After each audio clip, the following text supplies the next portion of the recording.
and welcome back to another video. So sorry about the lighting, it is the dead of night, so it's gonna be a little bit harder for me to film with like super great lighting, but today we're gonna be trying something a little bit different. The people at Upcrate actually sent me one of their boxes for me to try out. So if you guys aren't familiar with Upcrate, basically they are a art supply subscription box. So basically every month that you subscribe for, you basically get a whole set of art supplies, and it is kind of like a mystery box, I believe. So I'm not sure what is in this box. It says Upcrate or hashtag Upcrate33, as well as this month is for May of 2022. So if you guys are interested in Upcrate or any kind of like art subscription box, check out the link in the description as well as the little coupon code if you'd like to try them out. So let's go ahead and take a look at what's in this box. So I'm going to actually switch over to doing a voiceover so I can convey the rest of my thoughts kind of like after the fact of opening up the box as well as the art supplies. So like I mentioned, Upcrate makes monthly curated art supply boxes, and they select a bunch of different art supplies so that you guys can use it to make your finished illustrations. And this includes this could be paints or markers or pencils, including also paper for you guys to draw on top. Right here is the little magazine, which shows basically kind of like tutorial as well as like information on the art supplies itself, as well as interviews with artists, which I think is really cool. I haven't had a magazine like this in a while where they have kind of like artist interviews and stuff. I think it's really cool, and it's nice to have as kind of like a collection as well, and that you can refer to. Underneath that, we have stickers and a beautiful print, and this is in collaboration with Upcrate and the artist Tenny. So I'll show you guys the social media that you can find them on so you can follow them and show them some love, because this is some really beautiful art. And looking at the art, I can kind of guess what kind of art supplies is going to be in the box, assuming that the artists also use the same supplies. So we have some cold pressed paper underneath that, so free sheets of cold pressed watercolor paper. So I can kind of guess that we're doing probably painting today. So here are the supplies, which are beautifully wrapped in this purple kind of tissue paper.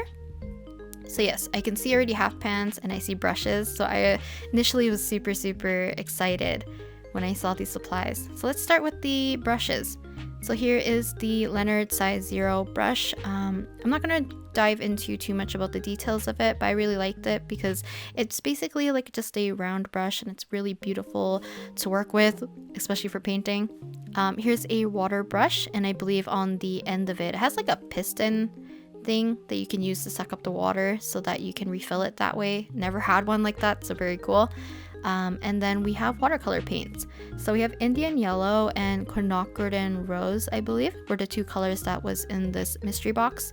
And yeah, both of them I believe is from Royal Talons Van Gogh set, I believe. And then in this tin, there's some really uniquely packaged kind of like watercolor dots, basically. I think they're called dots. And basically they're just these little watercolor circles on top of this card that you can use to paint with, which I thought was really cool because it came with metallic and then some just standard colors. And then here we have the Winsor & Newton gold ink. Now I've used something similar before. I've used a white ink from Winsor & Newton, but I've never tried gold metallic ink like this, so I'm kind of interested on how this is going to behave in terms of like, is it transparent, is it opaque? I'm not too sure.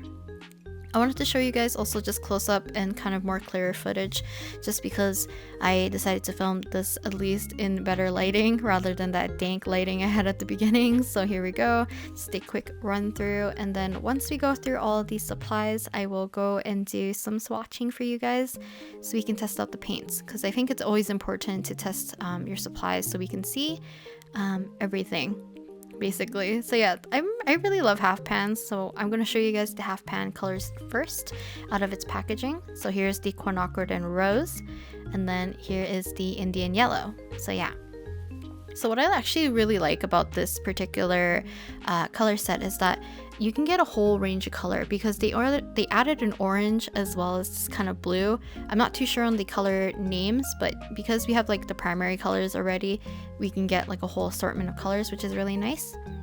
So starting off with the swatching, I'm swatching the metallic colors first, And I'm going to show you guys better footage a little bit later from my phone, because I don't know if it's the lighting or just my webcam. It's just not showing the... I don't know how to explain it. It has like different colors. It's almost like iridescent in that sense, because it kind of shifts into like this gray color, which you guys kind of see, and then the different shimmers kind of push it towards either purple, blue, or green. So yeah, it's kind of really cool. So I'll show you guys that in a little bit. But yeah, I wanted to show kind of more like the usage of the dots. So I've seen something similar like this before, where you kind of have this little dollops of the colors, but I think because watercolor you don't need too much pigment to get it working, I think this is a great way to kind of get like a little sample of the colors. Also, here's the footage. So you can see that one of them is more purple, one's a little bit more of that kind of cooler lavender color, and then we have that green. So it's really cool how like if you show it to the light, you kind of get that nice shimmer iridescent color, and then flat on the surface it's kind of more of that gray tone. I'm adding the half pans to the rest of my half pans that I own, but you could definitely add it to the tin probably if you like to carry them around, but I wanted a surface as well to have a mixing palette, so I just pulled out my half pan little tin. So onto the illustration portion. So I decided to show you guys the sketching because I just felt not too rusty today. I maybe should have spent more time on the sketching, but you'll see in a bit.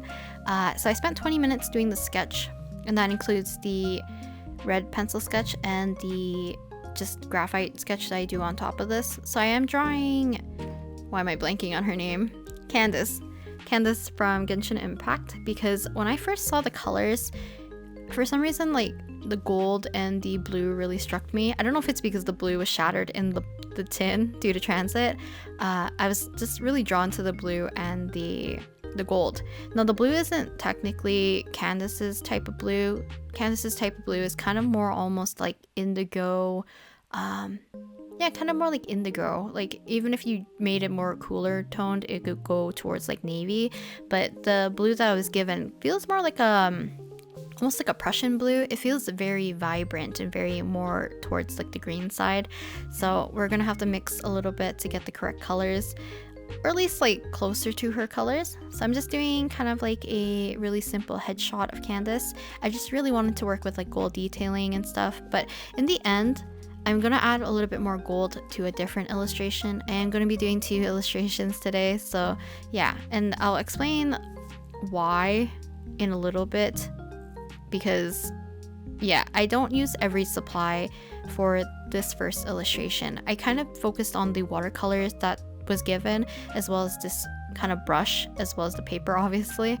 But for watercolor, working with a water brush for me is really difficult, so I'll show you guys a different application a little bit later. But we're going to be just painting with the paints that were given, as well as the brush that was given in the set.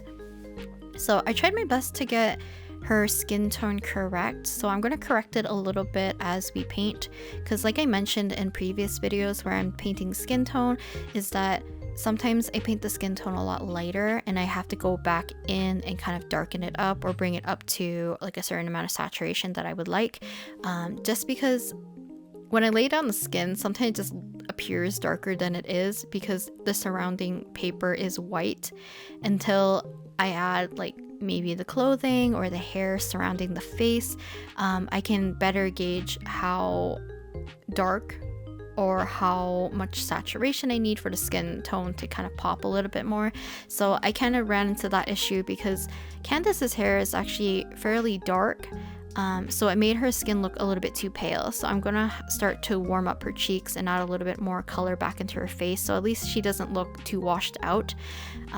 So yeah, as well as like the gold, I think because I upped the saturation for the gold, her face looked a little bit more dead because there's not really any warmth to her face.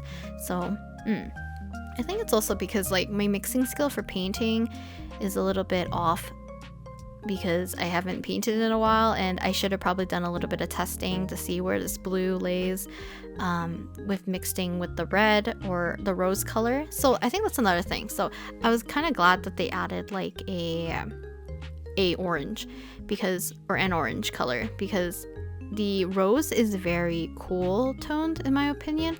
So it mixing with the yellow which I also think is a little bit on the cooler side.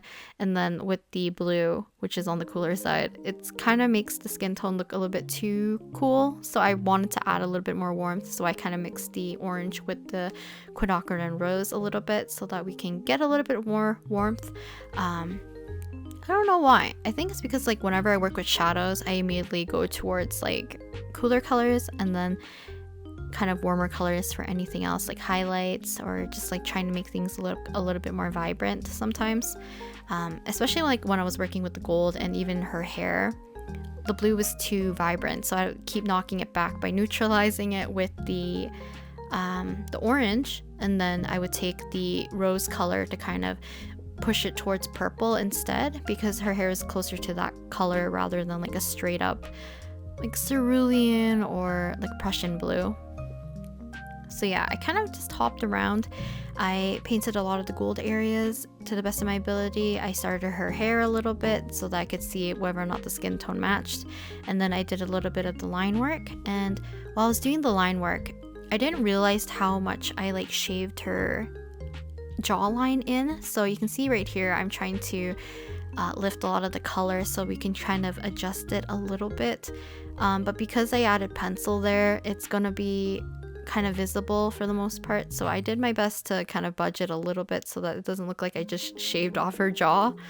But yeah, I had a lot of fun painting this one. I think the gold was fun to do, and it's been a while since I've done painting like this where it feels very comfortable. I think it's also because like this brush is just great. It gets like bigger washes as well as like thinner lines really well, and it doesn't feel fragile at all, which I really like. I never really owned like a brush with this kind of binding, I don't know what you call it, that kind of surrounds the bristles to the brush itself. I'm always used to that harsh kind of like gold or metal like casing around it. This one has like a mixture of like kind of like a wire and just like, I don't know, it just feels more natural, and it's like quite easy to hold, and the bristles just feel really nice. I believe the bristles are synthetic, which is kind of good, so I don't have to worry about it damaging too much or kind of like fraying. But I know some people prefer like natural hairs versus like synthetic hairs, so it's just kind of all preference. Hopefully I didn't butcher Candace too much. I mentioned, I think in last week's video, that I wanted to draw Candace, but I switched it up and drew Layla instead.